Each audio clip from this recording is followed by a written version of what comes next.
but the president is going to lay down the law tomorrow to Vladimir Putin, who is set. He has set the table so that he can occupy the eastern two provinces, the breakaway majority Russian provinces of eastern Ukraine. He has set it up for the past 5 years by arming those guys and then acting like they're independent. He's successfully avoided the blame that is in his lap for shooting down a Malaysian airliner full of Dutch people. It was an actual Russian army crew on a SAM-6 system that was trucked in from Russia, shot that plane down. And they probably thought they were shooting at a Ukrainian Air Force plane, to be fair, but it not cold comfort for the 280 families, that lost someone on that plane.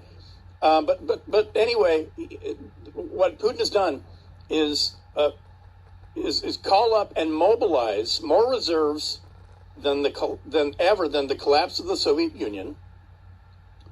Has sent forward more battalion-sized independent combat units than ever, including the exercise they did earlier this year for this very thing.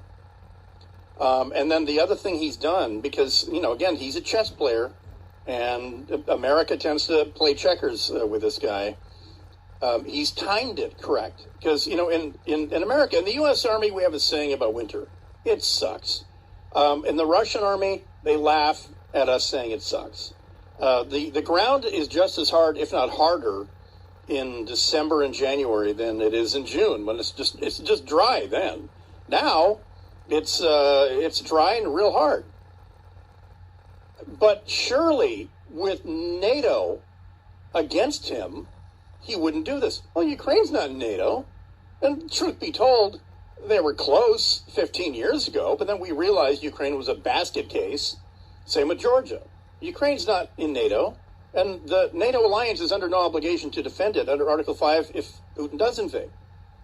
Okay, well, what about American Britain, staring him down? Seriously? What really would we be able to do in 72 hours or 100 hours? Really? And then if you're saying, well, what should I tell my Ukrainian mother-in-law? Because I clicked on that banner ad on the internet. So 5 years later, I have a mother-in-law in Ukraine.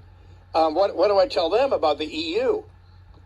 Something I asked everyone on Twitter at Dark Secret Place to think about on Thursday, especially Ukrainians. If you're counting on the EU to come to your aid when Putin invades, go outside and turn your gas off for 72 hours. While you're at it, turn your electricity off. And then ask yourself that same question 72 hours later. The EU are absolutely dependent on Russian natural gas. Germany, all the more. That's why Putin has sent them reminders just a few weeks ago. I mean, literally reversing the flow of the Nord Stream 1 pipeline, the main pipeline. And then the Germans had the temerity not to approve the Nord Stream 2 pipeline. And because of sanctions, right? And in many ways, this is sort of leverage for the Germans. What Putin is doing is leverage for them to quickly approve the Nord Stream 2 pipeline to say, oh, we can't stay mad at you. We'll start getting your gas from this other pipeline laid through the Baltic Ocean. But in the meantime, Putin has his eyes set on this, and we're gonna act like there's something we can do about it. And it's not that we can't do anything about it; it's that we don't want to, and that we're not going to want to. The American public doesn't want to, and Biden knows that would be the fastest way to not be reelected if you believe the theory that he's going to run for reelection. Because the Kremlin has done two calculations. Calculation 1, it's not going to go nuclear. Calculation 2, NATO is not going to get involved. You know who feels really dumb right now? In the early 90s, the Ukrainians gave up their nuclear weapons. Because when the Soviet Union imploded, they left everything in place. And there were a bunch of nuclear weapons at Sevastopol Naval Base. There were ICBMs. The Ukrainians said to the world, help us denuclearify. They gave it all back to Russia.